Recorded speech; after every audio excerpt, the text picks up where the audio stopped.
അവസാന കാലഘട്ടത്തെക്കുറിച്ച് ഹബീബായ റസൂലുള്ളാഹി സ്വല്ലല്ലാഹു അലൈഹി വസല്ലം തങ്ങൾ പറഞ്ഞ ഹദീസെന്താ? ഉർഫിഅത്തിൽ അസ്വാതു ഫിൽ മസാജിദി, പള്ളികളിൽ ശബ്ദ കോലാഹലങ്ങൾ അധികരിക്കും. എന്താ കാരണം? കാരണം പറയും. പള്ളിയിൽ ഇങ്ങനെ ശബ്ദ കോലാഹലം, ഒറ്റക്ക് ഇങ്ങനെ ജിന്നുകൾ ഉച്ചലാക്കിയ എന്താണ്? പള്ളികളിൽ ശബ്ദ കോലാഹലങ്ങൾ അധികരിക്കും എന്ന് പറഞ്ഞാൽ അതിൻ്റെ അർത്ഥം എന്തെന്നാൽ കൽപ്പനാധികാരമുള്ള ആളുകൾ മരണപ്പെടുകയും തലസ്ഥാനത്തേക്ക് ആളുകൾ വരാതിരിക്കുകയും ചെയ്യും. 1, 2 സാമ്പത്തികമായ ഒരു സ്വയം നിലനിൽപ്പ് ഓരോരുത്തർക്കും ഉണ്ടാവും. അപ്പം ആരും ആരെയും വില വെക്കൂല.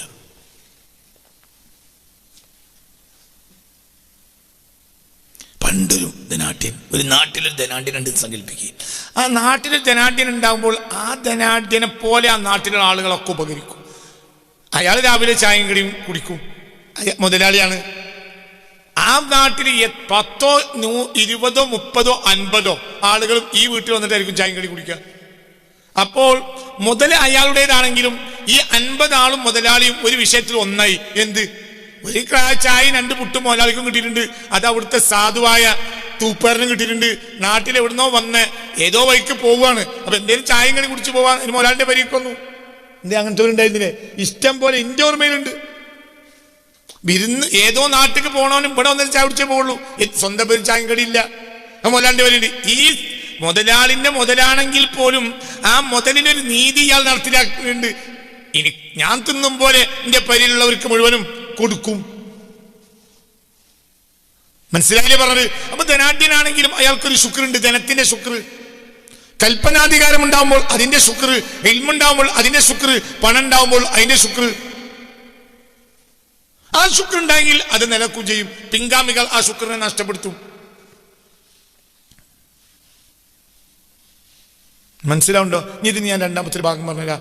ഈ തന്ത ഇങ്ങനെയൊക്കെ നാട്ടുകാർക്ക് മുഴുവൻ തിന്നാൻ കൊടുക്കുകയും മറ്റും ഉണ്ടായിരുന്ന ഈ വൃദ്ധനായ മുതലാളി മരിക്കാൻ കൊടുക്കുമ്പോഴത്തേന് 3, 4, 5 മക്കളൊക്കെ വലിയതായി, പെൺകുട്ടികളും ഇവരെന്ത് തീരുമാനിക്കും അറിയോ?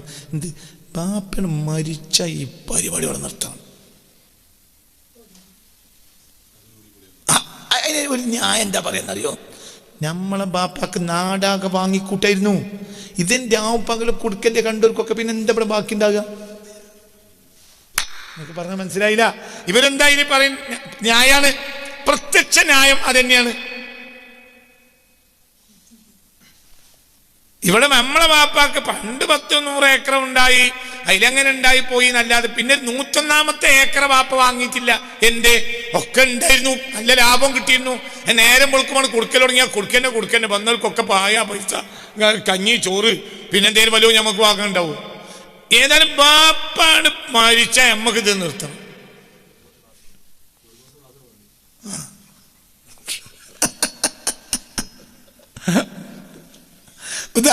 മനസ്സിലായില്ലേ പറഞ്ഞത്? ബാപ്പ മരിച്ചതിന്റെ പിറ്റേന്ന് മയ്യത്തെടുത്ത് വന്നിട്ട് മകൻ പറഞ്ഞത് എനിക്ക് ഓർമ്മയുണ്ട്. ഇവിടെ അടിയന്തരവും നീർച്ചയൊന്നുമില്ല. മനസ്സിലായില്ല? ഓൻ കുറച്ച് മുജാഹിദാണ്. അപ്പൊ എന്ത് പറഞ്ഞു? അതോടുകൂടെ നാട്ടിൽ പോവുകയും ചെയ്തു. നാട്ടിൽ ഇവിടെ ഇല്ലാത്തോണ്ടല്ല, ഇവരെ നല്ല മനസ്സുകൊണ്ട് വരുന്നതാണ്. അപ്പൊ തമ്മിൽ എന്ത് പറഞ്ഞു? ആ കുട്ടികൾ ശരിയാവൂല. പിന്നെ ആരോട് പോയതില്ല. അതോടുകൂടെ തന്നെ എന്തായി? പൊളിഞ്ഞട് പോയി. ബർക്കത്ത് ആര് തരുന്നതാണ്? അല്ലാഹു തആല. നമ്മൾ ചെലവാക്കിയോണ്ട് ബർക്കത്ത് പോവില്ല, നമ്മൾ പിടിച്ചുകൊണ്ട് ബർക്കത്ത് ഉണ്ടാവില്ല.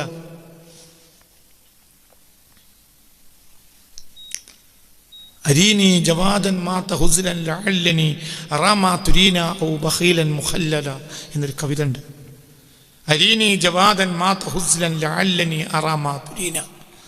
അരീനി ജവാദൻ മാത ഹുസ്ലൻ, മെലിഞ്ഞ് മരിച്ചു പോയ ഒരു ധർമ്മിഷ്ഠനെ നിങ്ങൾ ആരെങ്കിലും കാണിച്ചു തരുമോ? മെലിഞ്ഞ് മരിച്ചു പോയ, അതായത് ദരിദ്രനായി മരിച്ചുപോയ ഒരു ധർമ്മിഷ്ഠൻ ചരിത്രത്തിൽ ഉണ്ടാവില്ല. ചിലപ്പോൾ ഉണ്ടാവും. എന്ത്? ലോകമാന്യം ഇതിൽ കയറിക്കൂടും. എന്നപ്പോൾ മനസ്സിലായില്ല? അതായത് അള്ളാന്റെ വജീന് വേണ്ടി ഒരാൾ ധർമ്മം ചെയ്താൽ പുളിയില്ല. ഔ ബഖീലൻ മുഖല്ലദ, ഒരാൾ ബഖീലായതുകൊണ്ട് ധനാഢ്യനായി നിലനിൽക്കില്ല. ധർമ്മം കൊടുത്തോണ്ട് പൊളിയൂല്ല. മനസ്സിലായില്ല? ധർമ്മം കൊടുത്തോണ്ട് പൊളിയില്ല.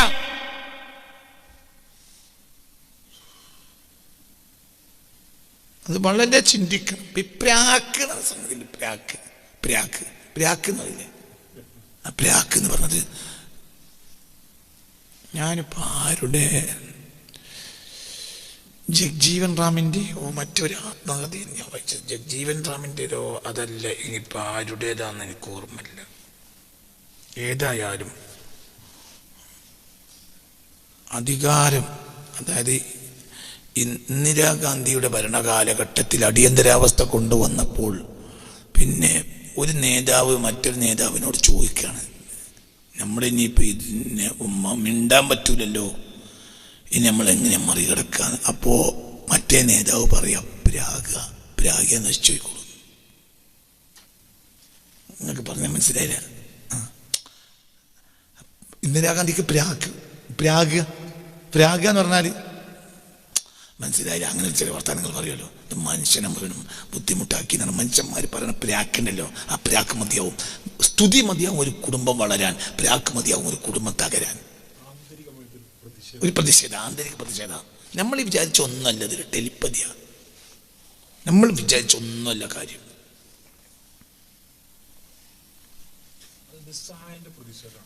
അതെ, ഇതൊരു അങ്ങനെയാണ്. നമ്മൾ വിചാരിക്കാത്ത കല്ല കാര്യങ്ങൾ നടക്കും. എപ്പോഴും പലപ്പോഴും ഉണ്ടാകുന്ന ഒരു സംഭവം എന്താണെങ്കിൽ, ഇപ്പോൾ 4-5 കൊല്ലം മുമ്പ് നമ്മളുമായി ബന്ധപ്പെട്ട് പിന്നീട് നമ്മൾ മറന്നു പോയ ഒരു വ്യക്തിയെ ഒരു 5 കൊല്ലം കഴിഞ്ഞിട്ട് നമ്മൾ ഓർക്കും. എൻ്റെ ജീവിതത്തിൽ പലപ്പോഴും 5-8 കൊല്ലം കഴിഞ്ഞ് ഓർക്കും. അങ്ങനെ 1-2 ദിവസം അങ്ങനെ ഓർമ്മ വരും. 3-ാമത്തെ ദിവസം ചിലപ്പോൾ അയാളുമായി ബന്ധപ്പെട്ട ഒരാളോ നമ്മളെ ഫോണിൽ വിളിക്കും, അല്ലെങ്കിൽ കാണും, മൂപ്പര് മരിച്ചു, അല്ലെങ്കിൽ മൂപ്പര് നേരിട്ടു സ്ഥലം നമ്മൾ കണ്ടിട്ട് ഒരു 5-8 കൊല്ലമായി. ഈ മനുഷ്യനെ നമ്മൾ കഴിഞ്ഞ 2 ദിവസങ്ങളിൽ 2 ആഴ്ചകളിൽ ഇടയ്ക്കിടെ ഓർത്തിട്ടുണ്ട്. അപ്പോൾ ഇതിൻ്റെ ഇടയിൽ ഒരു ടെലിപ്പതി നടന്നിട്ടുണ്ട്, നമുക്കത് വ്യാഖ്യാനിക്കാൻ കഴിയില്ല. ഇങ്ങനത്തെ സംഭവം ഈ ആഴ്ച ഉണ്ടായിട്ടുണ്ട്. ഒരു 8 കൊല്ലം മുമ്പ് സംസാരിച്ച് പിരിഞ്ഞ ഒരു വ്യക്തി കഴിഞ്ഞ ഒരു ദിവസം ഞാനിങ്ങനെ നേരം വിട്ട് സുബഹി നിസ്കരിച്ചിട്ട് തന്നെ അയാളെങ്ങനെ ഓർക്കുക, മനസ്സിൽ ഇങ്ങനെ ഓർക്കുക. സുബഹി നിസ്കരിച്ചിട്ട് അയാൾ ഇപ്പം ഈ ആഴ്ച, ഈ കഴിഞ്ഞ ആഴ്ച, ഈ നടന്നുകൊണ്ടിരിക്കുന്ന ആഴ്ചയിൽ നടന്നൊരു സംഭവമാണ്. കുറച്ച് കഴിഞ്ഞപ്പോൾ തന്നെ വിളിച്ചു, അസ്സലാമു അലൈക്കും, ഞാൻ ജിദ്ദയിലെ മറ്റേ ആളാണ്. പഠിച്ചവനെ. അപ്പൊ അന്ന് രാവിലെ ഞാൻ ആ സംഗതി ഓർത്തിട്ടുണ്ട്. അപ്പൊ ഇതൊരു ടെലിപ്പതിയാണ്. എന്താണ് ഇതിൻ്റെയൊക്കെ അടിസ്ഥാന സ്രോതസ് നമുക്കറിയില്ല.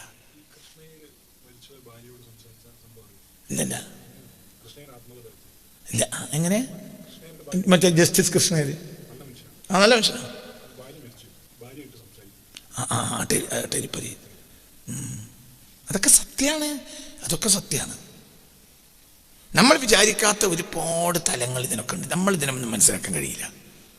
ഈ പുതിയ ഭൗതികത നമ്മളെ ഈ കാണുന്നതിനപ്പുറം ഒന്നും നമ്മൾ അംഗീകരിക്കാത്ത ഒരവസ്ഥയിലേക്ക് എത്തിക്കുകയാണ്. അപ്പൊ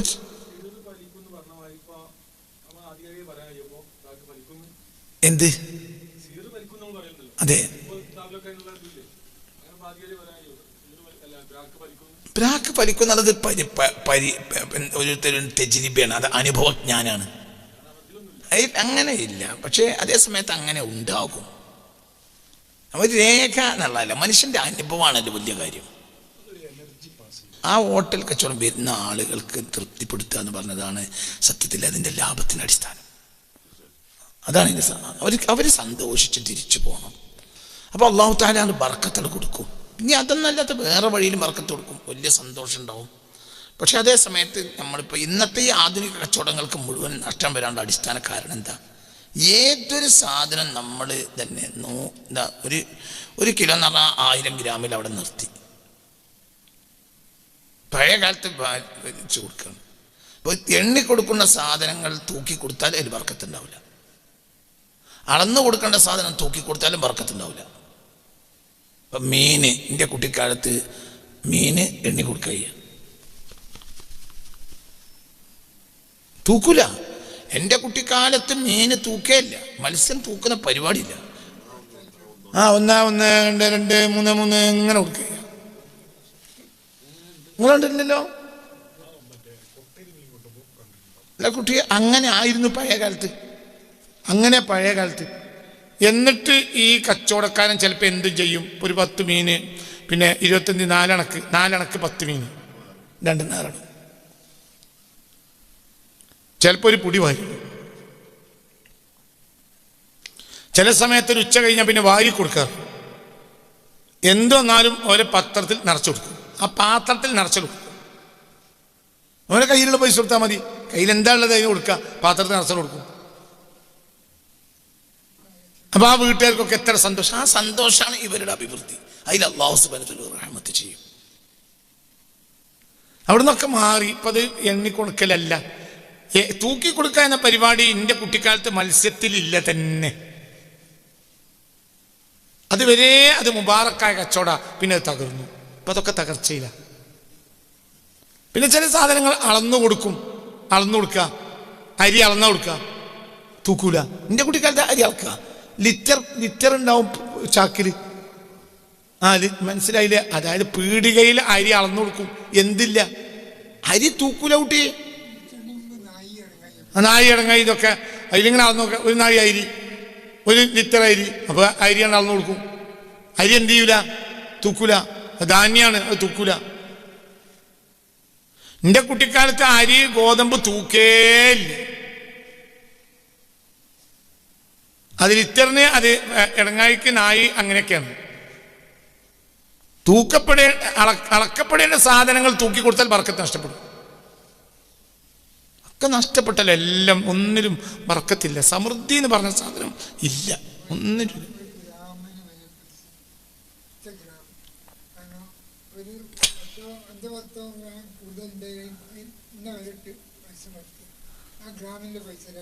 കണക്കാക്കാണ്. കറക്റ്റ്. സൂപ്പർ മാർക്കറ്റിലൊക്കെ കയറിയാൽ കഴിഞ്ഞ് വാങ്ങിക്കൊണ്ടുവന്ന സാധനത്തിന് ബർക്കത്തുണ്ടാവില്ല. എന്തുകൊണ്ട്? ഇപ്പൊ സൂപ്പർ മാർക്കറ്റിൽ നിങ്ങൾ പിന്നെ കയറിയിട്ട് 1 കിലോ സാധനം നിങ്ങൾ എടുത്താൽ, ഈ സൂപ്പർ മാർക്കറ്റിൽ അത് അവിടെ എന്താ പറയുക, അത് പൈസ കൊടുക്കുന്നിടത്ത് എത്തിക്കുന്ന, എന്നാൽ അവരെന്ത് ചെയ്യാണ്, അത് തൂക്കിയിട്ട് അതിൻ്റെ ബില്ലാണ്, അതിന് സ്റ്റിക്കറാണ് ഇടും. അത് തൂക്കിയാൽ അതിൻ്റെ പൈസ ഇങ്ങനെ അതിന് കമ്പ്യൂട്ടറിൽ അതിന് വരും. അപ്പോൾ ആ സ്റ്റിക്കറാണ് അടിക്കും. ഇപ്പം 100 റുപ്യാണ് എങ്കിൽ നിങ്ങളൊരു ഓറഞ്ച് 100 റുപ്യ, 1 കിലോ ഓറഞ്ച് 100 റുപ്യാണ് എങ്കിൽ 1 കിലോ ചില്ലറ ഉണ്ടെങ്കിൽ ആ ചില്ലറയും കൂടി കൂട്ടിയിട്ടാണ് പിന്നെ സ്റ്റിക്കർ വരിക. അതേപോലെ ഒട്ടിച്ച് അതാണ് പിന്നെ കൊണ്ടേ. മനസ്സിലായില്ല? നിങ്ങൾ കൂടുതൽ കൊടുക്കുന്നതിലാണ് നിങ്ങൾക്ക് ലാഭം എന്ന് ഹബീബ നബി കച്ചവടക്കാരോട് പറഞ്ഞിട്ടുണ്ട്. അത് ഇന്ന് സൂപ്പർ മാർക്കറ്റുകളിൽ ഇല്ല. ഇവിടെ എന്ത് വമ്മട വാങ്ങി? മനസ്സമാധാനം ഒരു മനുഷ്യന്റെ ജീവിത ലാഭം. അതുപോൽക്കൊന്നും ഉണ്ടാവില്ല. ഇനി ഇവർ തമ്മിൽ തെറ്റും, പിന്നെ ഇവര് ബർബാദായി തകർന്നു. ഇവർ തമ്മിൽ നല്ല കച്ചവടം നടക്കണം പേടിയ ആളുകൾ തമ്മിൽ പണങ്ങി. എന്താ കാരണം? ബർക്കത്ത് അല്ലാഹു എടുത്തു കളഞ്ഞു. 1 കിലോ ഓറഞ്ചിന് 100 റുപ്യാണെങ്കിൽ ആ ഓറഞ്ച് നോക്കുമ്പോൾ 1015 ഗ്രാം ഉണ്ട് നോക്കുക, അല്ലെങ്കിൽ 1025 ഗ്രാം ഉണ്ട് നോക്കുക. പഴയ കാലത്ത് ആ 25 കണക്കേ ഇല്ല. 1 കിലോ 25 അല്ല, 1 കിലോനും 50 ഗ്രാം ഉണ്ടെങ്കിലും നമ്മൾ വില കൊടുക്കുക എന്തിനാണ്? അതായത് ഇതിങ്ങനെ ഇങ്ങനെ മറിഞ്ഞു നിന്നാലും 1 കിലോയുടെ വിലയാണ് ആര് വാങ്ങുക? കച്ചവടക്കാരൻ വാങ്ങുക. ഇന്ന് അങ്ങനെയല്ല. ഇന്ന് നമ്മൾ ആധുനിക സൂപ്പർ മാർക്കറ്റുകളിൽ ഇത് എത്രയാണോ തൂങ്ങിയത് അതിന്റെ ബില്ലാണ് കമ്പ്യൂട്ടറിൽ വരിക. അപ്പോൾ 1 ഗ്രാം പോലും എന്തില്ല, ഏറല്ല. ഏറയിലാണ് ലാഭം എന്ന് ഹബീബ നബി പറഞ്ഞിട്ടുണ്ട്. സ്വർണം തൂക്കണ അതേപോലത്തെ തുലാസിലാണ്. അത് ഈ കമ്പ്യൂട്ടർ തുലാസല്ലേ സ്വർണം തൂക്കണത്, അതേ തുലാസിലാണ് ഇപ്പൊ എന്ത് ചെയ്യുന്നത്, ഉപ്പ് തൂക്കണത്. പിന്നെന്ത് ലാഭമുള്ളത്? അത് തന്നെ. അത് കാരണം എന്തെങ്കിലും പുതിയ കച്ചവടക്കാർക്ക് ഇനി അത് വാങ്ങിക്കൊണ്ടൊന്ന് തിന്നണോനും ബർക്കത്തുണ്ടാവില്ല. കാരണം ബർക്കത്തില്ലാത്തവർന്നല്ലേ വാങ്ങിയത്. ആധുനിക സൂപ്പർ മാർക്കറ്റുകൾ നമ്മുടെ മുഴുവനും കച്ചവടത്തിന്റെ ബർക്കത്തുകളെ നഷ്ടപ്പെടുത്തി. എല്ലാം അങ്ങനെയാണ്. എല്ലാം അങ്ങനെ. എൻ്റെ കുട്ടിക്കാലത്ത് എണ്ണ അടിച്ചാൽ എണ്ണ അടിക്കുകയാണെങ്കിൽ 1, 2, 3 അതൊക്കെ കൂടും. ഇന്ന് അങ്ങനെയല്ല. ഇന്ന് അടിച്ചു വെച്ചു. എന്ത് 500 റുപ്യൊക്കെ എണ്ണ അടിക്കാണ്. 500 റുപ്യ 1 പൈസ ഉണ്ടാവില്ല. 500 ആകുമ്പോൾ അതടന്നു. അപ്പൊ എന്തുണ്ടായിട്ടില്ല പറയും. ഇസ്ലാമിയത്തിനൊരു കച്ചവട നിയമല്ലേ? ഇസ്ലാമിയത്തിന്റെ കച്ചവട നിയമം എന്താണ്? നിങ്ങൾ ഉപഭോക്താവിന് കൂട്ടിക്കൊടുക്കുമ്പോഴാണ് നിങ്ങൾക്ക് ലാഭം ഉണ്ടാവുക എന്ന് റസൂൽ പറഞ്ഞു. അയാൾക്ക് ഏറെ കൊടുത്തതിലാണ് നിങ്ങൾക്ക് എന്തുള്ളത്? മനസ്സിലായില്ല? അയാൾക്ക് 1 കിലോ കൊടുത്തതിലല്ല, 1 കിലോ ആവശ്യപ്പെട്ട് വന്നവന് 1 കിലോ കൊടുത്തതിലല്ല നിങ്ങളെ ലാഭം. അതിൽ നിങ്ങൾ കൂട്ടി എത്ര കൊടുത്തോ അവിടെ നിങ്ങൾ ലാഭം കിടക്കണത്. ആ ലാഭം എന്താ? അവന്റെ മനസ്സന്തോഷം, അവന്റെ കുട്ടികളെ മനസ്സന്തോഷം, അവന്റെ ഭാര്യയുടെ മനസ്സന്തോഷം. ചില പൊതി വലുതായി കണ്ടാൽ, വലുതായി സാധനമായി വരുന്ന ഒരു പൊതി ചെറുതായി വന്നാല് ഭാര്യ ചോദിക്കുക, ഇന്ന് എവിടെ നിങ്ങൾ സാധനം വാങ്ങി? അപ്പന്റെ വീട്. എന്തിനാ അവിടുന്ന് വാങ്ങിയത്? എനിക്കറിയാം ഞങ്ങൾ അവിടുന്ന് വാങ്ങിയിട്ടുണ്ടാവുക. എന്റെ 1 കിലോ അല്ലേ? 1 കിലോ ഉണ്ട്. എന്നാ അവിടുത്തെ 1 കിലോ ഇവിടുത്തെ 1 കിലോ വ്യത്യാസമുണ്ട്. പെണ്ണുങ്ങൾ പറയും അവരെന്നെ പ്രാകും, ആ പെരിയുള്ളൊരു മുഴുവൻ പ്രാകും. ഈ പ്രാക്ക് മതിയാവും ആ കുടുംബം തകരാൻ. ഈ തകർച്ച എവിടെ ഉണ്ടാവുക? തകർച്ച ഉണ്ടാവുക മനസ്സമാധാനം നഷ്ടപ്പെട്ടു. മനസ്സമാധാനം നഷ്ടപ്പെട്ടപ്പിന്നെ അവരെ കച്ചവടത്തിനും പോകാൻ താല്പര്യമില്ലാതെയായി.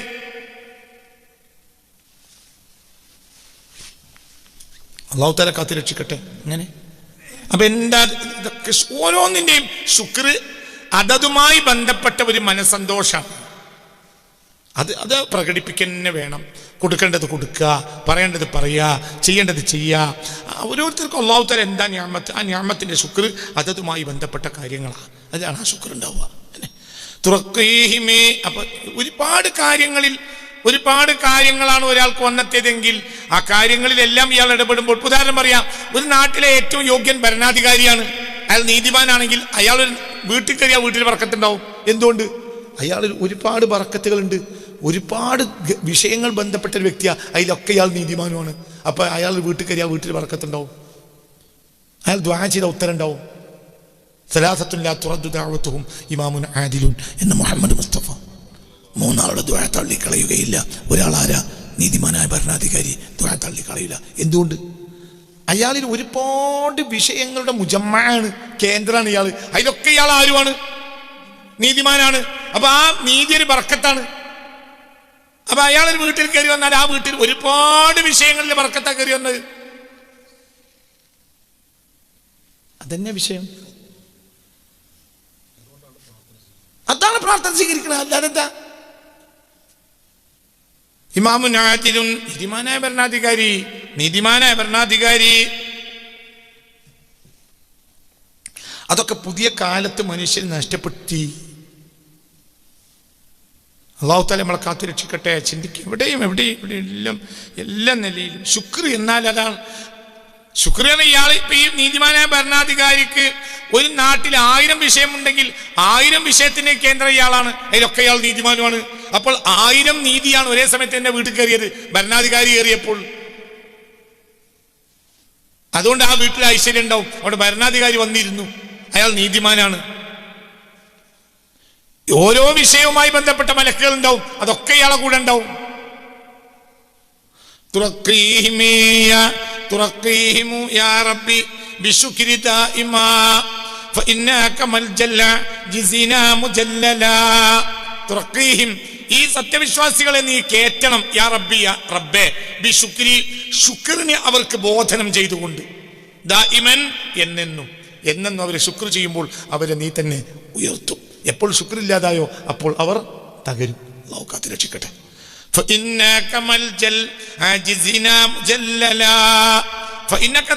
നീ മൽജൽ ആജിസീന, ഏത് അശക്തരുടെയും അഭയകേന്ദ്രമാണ്. മുജല്ലലൻ, ഏറെ മഹത്വപ്പെട്ടവനായ നിലയിൽ എന്ന്. ഏറ്റവും മഹത്വപ്പെട്ടവനായ നിലയിലായ നീ എല്ലാ അശക്തരുടെയും അഭയകേന്ദ്രമാണ്.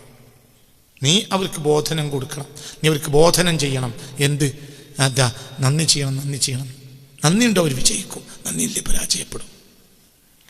ചിലപ്പോൾ ഏതെങ്കിലും ഈ നന്ദി ചെയ്യുന്നത് പിൻഗാമികളായ കുട്ടികൾ ഒഴിവാക്കാനുള്ള കാരണം എന്താ? എന്തെങ്കിലും കുരുത്തക്കടി തറവാട്ടിൽ വന്ന് കൂടിയിട്ടുണ്ടാവും, അപ്പോൾ മറ്റൊരു നന്ദിയില്ല, അതെല്ലാം നഷ്ടപ്പെട്ടു പോകും. ഓക്കെ, ഒരു വാതിൽക്കിലേക്ക് കൂടുതൽ ആളുകൾ വരിക എന്നുള്ളതാണ് വാതിലിൻ്റെ മഹത്വം. ഒരു വീട്ടിൽ കൂടുതൽ ആളുകൾ വരുന്നുണ്ടോ ആ വീട്ടിൽ ബർക്കത്തുണ്ടാവും, സന്തോഷത്തിൽ അവർ തിരിച്ചു പോകണം, അൽഹംദുലില്ലാഹ് എന്നവർ പറയണം. അതന്നെ നീതി കാണിക്കണം. ആരും അക്രമിയാണെങ്കിൽ നീതി കാണിക്കണം.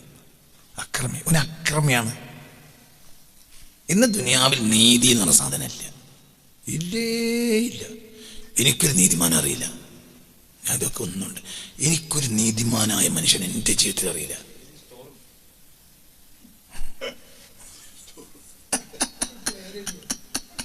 നീതി സ്റ്റോറുണ്ട് എന്ന് സാധിക്കുന്ന വക.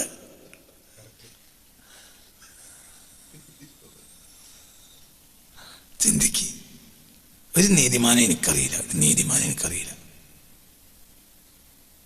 നീതി ചെയ്യേണ്ടതാരാ? ഒരു സമൂഹത്തിന് മുന്നിൽ നിൽക്കുന്ന ഒരു നിനക്ക് നീതിബോധം ഉണ്ടായിട്ട് എന്താ കാര്യം? നീതി എവിടുന്ന് വരുള്ളൂ? റേസിൽ നിന്നാ നീതി ഇറങ്ങുക, തലേന്നാ നീതി ഇറങ്ങുക. തലേന നീതിയുണ്ട്, അവിടുന്ന് താഴത്തേക്ക് ഇറങ്ങണം. നേതാവിന് നീതിബോധം ഉണ്ടാവണം. നീതിബോധമുള്ള നേതാവിനെ എനിക്കറിയില്ല.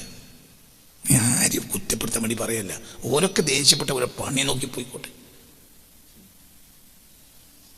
എനിക്കൊരു നീതിമാനായ നേതാവിനെ അറിയേയില്ല, ഞാൻ കണ്ടിട്ടുമില്ല, അടുത്ത കാലത്തൊന്നും കണ്ടിട്ടില്ല. ഒരു നീതിമാനായ നേതാവിനെ അടുത്ത കാലത്ത് ഞാൻ കണ്ടിട്ടില്ല. കുട്ടിക്കാലത്തൊക്കെ കണ്ടിട്ടുണ്ടോ? അല്ലാഹുവായാലും നീതി ചെയ്യാൻ അവർക്ക് കഴിയില്ല. നീതി ബോധം ഉണ്ടാവും, നീതി ചെയ്യാൻ കഴിയില്ല. ഇനി ഏറ്റവും ചെറിയ നീതിബോധം ഉണ്ടാവും. നീതിബോധം എന്ന് പറഞ്ഞാൽ എന്താ അറിയും? നീതിബോധം ഇപ്പൊ അവർ ഒറ്റയ്ക്ക് ഇരിക്കുമ്പോൾ നമ്മളോട് പലതും പറയും, നമ്മൾ നിസ്സായരാണ്, അതൊന്നും ശരിയില്ല, നമ്മക്കറിയാം. ഇത് നമ്മൾ തമ്മിൽ പറയേണ്ട വർത്താനം നേതാവ് നമ്മളോട് പറയുന്നത് എന്ത് മൈനുള്ളത്? നീ ഇത് നടപ്പിലാക്കില്ലേ അയാൾ വേണ്ട? അതിനാ കഴിയില്ല. അവിടെയാണ് വിഷയം. അല്ല, നീതി ബോധണ്ടായിട്ട് എന്താ കാര്യം? നീതി നീതി. ഇന്നത്തെ വിഷയം എന്താണ്? നീതി.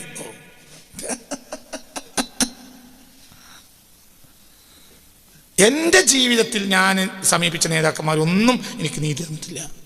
പല കാര്യത്തിൽ ഞാൻ നീതിക്ക് വേണ്ടി നേതാക്കന്മാരെ കണ്ടിട്ടുണ്ട്, തന്നിട്ടില്ല. ചില നേതാക്കന്മാർ പറഞ്ഞു ചെയ്തിട്ടുണ്ട്, ഞങ്ങൾക്കൊന്നും ചെയ്യാൻ കഴിയില്ല. പിന്നെ ഇതിന് നേതാവായി. ഒരു നേതാവ് ചെയ്യേണ്ടത് നീതി കൊടുക്കലാണ്.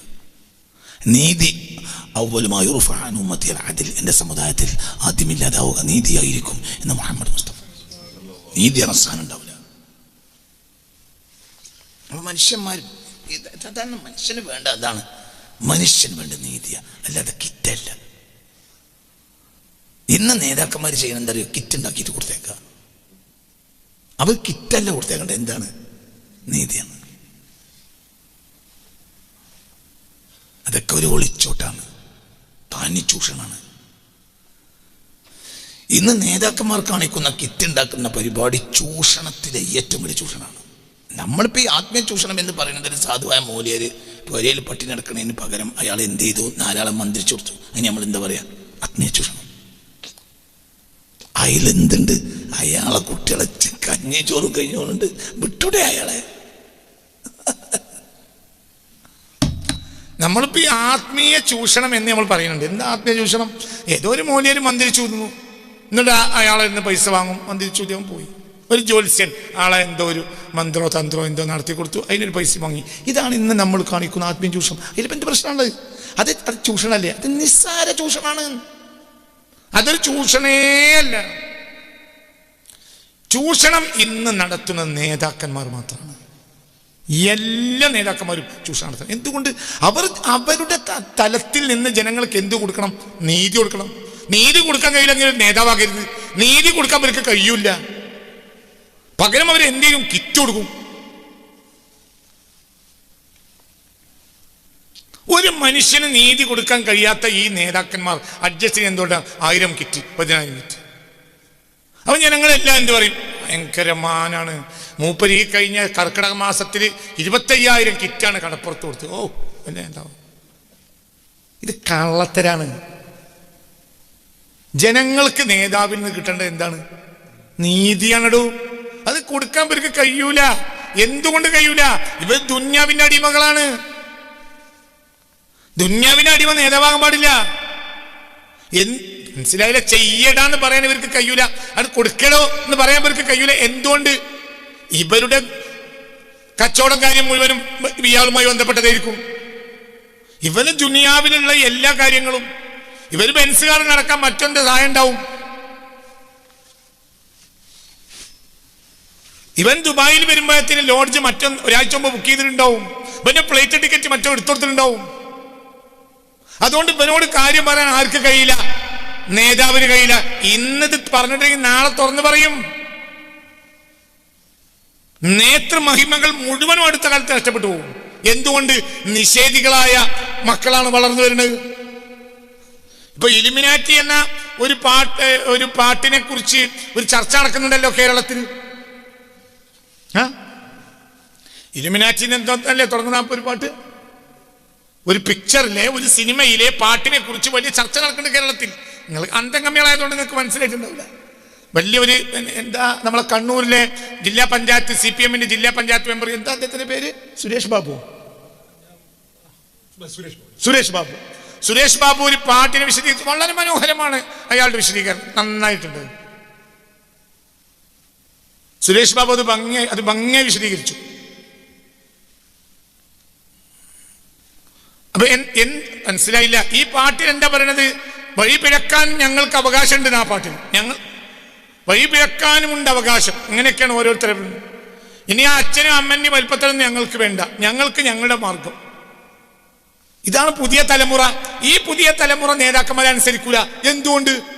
ഈ നേതാവിന് ഈ കാട്ടിക്കുട്ടൽ മാത്രമേ ഉള്ളൂ. അടുത്ത തലമുറ മനസ്സിലാക്കും. നേതാവ് കൊടുക്കേണ്ടത് കിറ്റല്ല, കിറ്റ് ചൂഷണാണ്. നേതാവ് കൊടുക്കേണ്ടത് നീതിയാണ്. നീതി എന്ന വാക്കിലാണ് നേതാവ് എന്ന വാക്കുണ്ടായത്. നീതി കൊടുക്കുന്നവൻ നേതാവ്. നീതി കൊടുക്കാൻ ഒരാൾക്കും കഴിയില്ല. നീതി കിട്ടട്ടെ എന്ന് പറഞ്ഞാൽ അൽഫാത്തിഹാരം ദ്വാരക്കൽ, അത് മൂല്യര പണിയാണ്. നീതി ഉണ്ടാക്കി കൊടുക്കൽ നേതാവിൻ്റെ ഉത്തരവാദിത്തമാണ്. മനസ്സിലായില്ല? നമ്മളിപ്പോൾ നേതാവിനോട് പോയി പറഞ്ഞു എനിക്ക് നീതി കിട്ടിയിട്ടില്ല. അപ്പോൾ നേതാവ് എന്ത് ചെയ്തു? അൽഫാത്തിഹ നീതി കൊടുക്കണം. ഇത് നേതാവില്ല. അൽഫാത്തിഹ നല്ലതാണ്, പക്ഷെ എന്താവില്ല പറഞ്ഞ മനസ്സിലായി. ഇവാക്ക് അതിപ്പോൾ നിങ്ങൾക്ക് ചെയ്തൂടെ? എല്ലാവരും കൂടി അൽഫാത്തിഹ, ഇയാൾക്ക് നീതി കിട്ടണം റബ്ബേ. അതുകൊണ്ട് കാര്യമല്ലോ. ഇയാൾക്ക് എന്താ വേണ്ടത്? നീതിയല്ലേ? ഇതൊക്കെ അട്ടിമറിയും. അടുത്ത സമൂഹത്തിൽ ഇതെല്ലാം അട്ടിമറിയും. ഞാൻ എന്തുദ്ദേശിച്ച് പറഞ്ഞതല്ല. ഇതൊക്കെ തനി ചൂഷണങ്ങളാണ് ഇന്ന് നേതാക്കന്മാർ ചെയ്തുകൊണ്ടിരിക്കുന്ന 100% ചൂഷണം. അത് കേവലം ഒരു മന്ത്രി ചൂതുന്നവന്റെ ചൂഷണം പോലെയല്ലേ. മന്ത്രി ചൂതുന്നവൻ ഒരുത്തരം മാത്രമേ പറ്റിക്കണേ, ചെറിയ പറ്റിക്കലേ ഉള്ളൂ. അയാൾ പറ്റിക്കാനിരിക്കാനുള്ള കാരണമുണ്ട്. അയാളെ മകൻ ഗൾഫ് പോയിട്ടേ ഉള്ളൂ. അവിടുന്ന് ഒന്നും കിട്ടൽ തുടങ്ങിയിട്ടില്ല. കിട്ടൽ തുടങ്ങിയാൽ ഇയാൾ മന്ത്രിച്ചൂതൽ നിർത്തും. മന്ത്രിച്ചൂതൽ തെറ്റായിട്ടല്ല പറയണത്. നമ്മളിപ്പോ ഈ ആത്മീയ ചൂഷണം എന്ന പേരിൽ നാടാകെ പെരുമ്പറ കുട്ടുക. എല്ലാ സംഘടനകൾക്കും ഒരു 2 കൊല്ലം കൂടുമ്പോഴെങ്കിലും ആത്മീയ ചൂഷണത്തിനെതിരെ ക്യാമ്പയിൻ.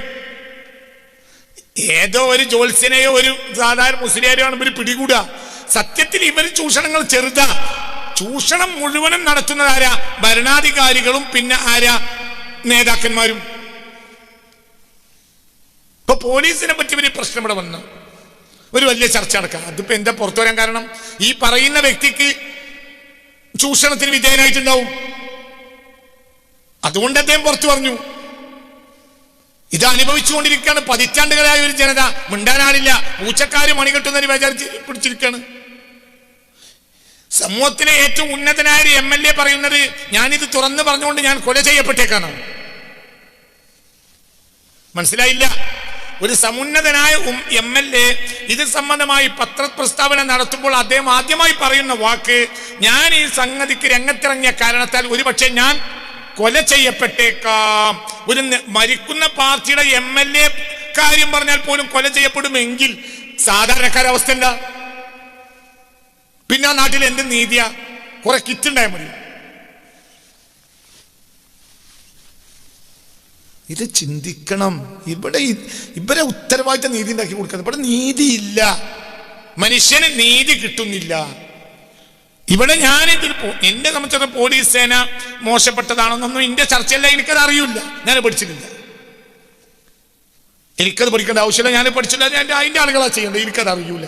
പക്ഷെ ഞാൻ എന്നെ അത്ഭുതപ്പെടുത്തിയത് ഈ വിഷയം, ഈ MLA ഭരിക്കുന്ന പാർട്ടിയുടെ MLA ഒരു നിലക്ക് മുഖ്യമന്ത്രിയുടെ ഏറ്റവും അടുത്ത ആൾ, ഇന്നലെ മിനിഞ്ഞാന്ന് വരെ മുഖ്യമന്ത്രിയുടെ ഏറ്റവും അടുത്ത ആളാണ് എന്ത് പറയുന്നത്? ഇത് തുറന്നു പറഞ്ഞതിന്റെ പേരിൽ ഞാൻ കൊല ചെയ്യപ്പെട്ടേക്കാം. അയാൾ ആരൊക്കെയാണ്? അയാൾ ഉന്നതമായ ഒരു പാർട്ടിയുടെ ഒരാളാണ്. 2 അയാൾ ഒരു നാട്ടിലെ MLA, ഒരു മണ്ഡലം MLA. 3 അയാൾ കേരളത്തിലെ നിറഞ്ഞ ഒരു ധനാഢ്യനാണ്, ഒരു പൗരപ്രമുഖനാണ്, ഉന്നതനായ ഒരു പൗരപ്രമുഖന്റെ മകനാണ്. ചരിത്രപരമായി വലിയ തറവാട്ടിലെ അങ്ങാണ്. ഇയാൾ പോലും ഒരു വാക്ക് പറയുന്ന പോയത്തിന് ഞാൻ കൊല ചെയ്യപ്പെട്ടേക്കാം എന്ന് അയാൾക്ക് പോലും പേടിയുണ്ടെങ്കിൽ ആ രാജ്യത്തിന്റെ സാഹചര്യം എന്താ? റോട്ടുമ്മൽ ഇഷ്ടം പോലെ വണ്ടി ഉണ്ടായതുകൊണ്ടും പെട്രോൾ പമ്പിൽ ഇഷ്ടം പോലെ പെട്രോൾ വിൽക്കുന്നത് കൊണ്ടും നാട്ടിൽ കുറെ സ്കൂളും മദ്രസും പള്ളിയും അമ്പലം ഉണ്ടായതുകൊണ്ടും ഒരു നാട്ടിൽ എങ്ങനെ ആ നാട് ഗോഡ്സ് ഓൺ കൺട്രി എന്ന് പറയാ?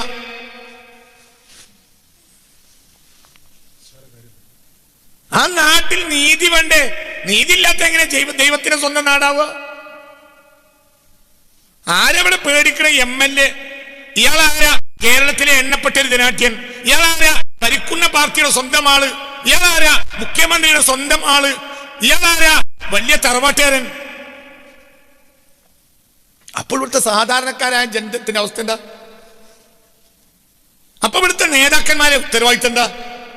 ഇവിടെ നീതിയും സമാധാനവും കേട്ടുകേൾവിയില്ല. ഇതൊക്കെ പുറംപൂച്ച് മാത്രമാണ്. ഇവിടെ അവർ യോജിക്കേണ്ടത് അതിനാണ്, അത് മാത്രമാണ്. എല്ലാം പൊളിഞ്ഞടക്കാണ്. ഒരു ചൂരൽമല പൊളിഞ്ഞു കണ്ടുന്നേ ഉള്ളൂ, ബാക്കിയൊക്കെ എല്ലാം പൊളിഞ്ഞടക്കുക.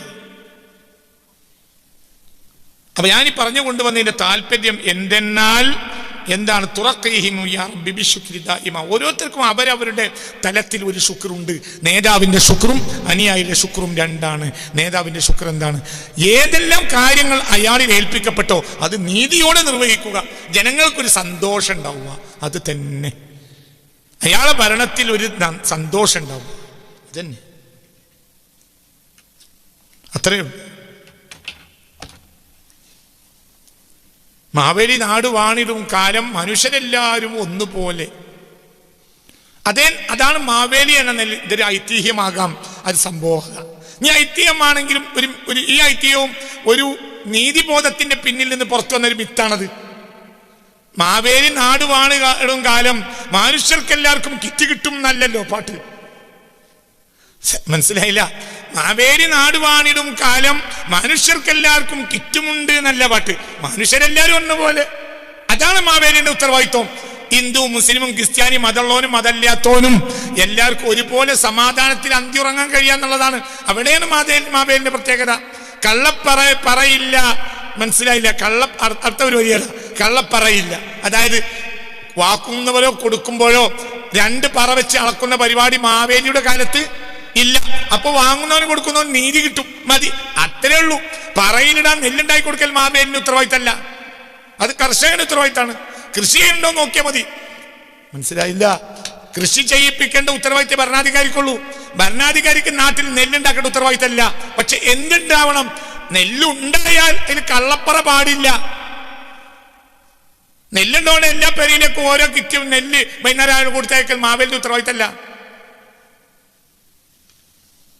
അപ്പൊ ഓരോ തലത്തിലുമുള്ള നന്ദി വ്യത്യസ്തമാണ്. ഭരണാധികാരിയുടെ നന്ദി എന്ന് പറഞ്ഞാൽ വളരെ ബഹുമുഖ നന്ദിയാണ്. കാര്യങ്ങൾ അയാളുള്ളതുകൊണ്ട് എല്ലാ ഭാഗങ്ങളിലും അയാൾക്ക് നന്ദി വേണ്ടി വരും. ഒരു വാദ്യാർക്കുള്ള നന്ദി അയാൾ നീതിബോധോടെ മൊലാളി തൊഴിലാളി വ്യത്യാസമില്ലാതെ, മൊലാളിന്റെ കുട്ടി തൊഴിലാളിന്റെ കുട്ടി എന്ന് വ്യത്യാസമില്ലാതെ പഠിപ്പിക്കലാണ് അയാളുടെ നന്ദി. ഇതൊക്കെയാണ് മനുഷ്യന്റെ പാഠങ്ങൾ. തുറക്കീഹിമു, ഈ ജനങ്ങൾക്കെല്ലാം നീ അവരെയെല്ലാം കേറ്റേണമേ. എന്തുകൊണ്ട്? ബിശുക്രി യാ റബ്ബി, എൻ്റെ റബ്ബേ, ബിശുക്രി, ശുക്രിനെ കുറിച്ച് അവർക്ക് ഉത്ബോധനം നൽകിക്കൊണ്ട് ദായിമൻ എന്നെന്നും. അപ്പോൾ അവർ കയറിപ്പോവുകയും ചെയ്യും. അശക്തരുടെ അഭയകേന്ദ്രം നീയല്ലോ. മുജല്ലലൻ, ഏറെ മഹത്വപ്പെട്ടവനായ നിലയിൽ ഏതൊരു അശക്തരുടെയും അഭയകേന്ദ്രം നീ മാത്രമല്ലോ. ബാക്കി അടുത്ത ക്ലാസ്സിൽ നാളെ ഇൻഷാ അല്ലാഹ്. റബ്ബനാ അലൈക തവക്കൽനാ വ ഇലൈക അനബ്നാ വ ഇലൈക്കൽ മസീർ.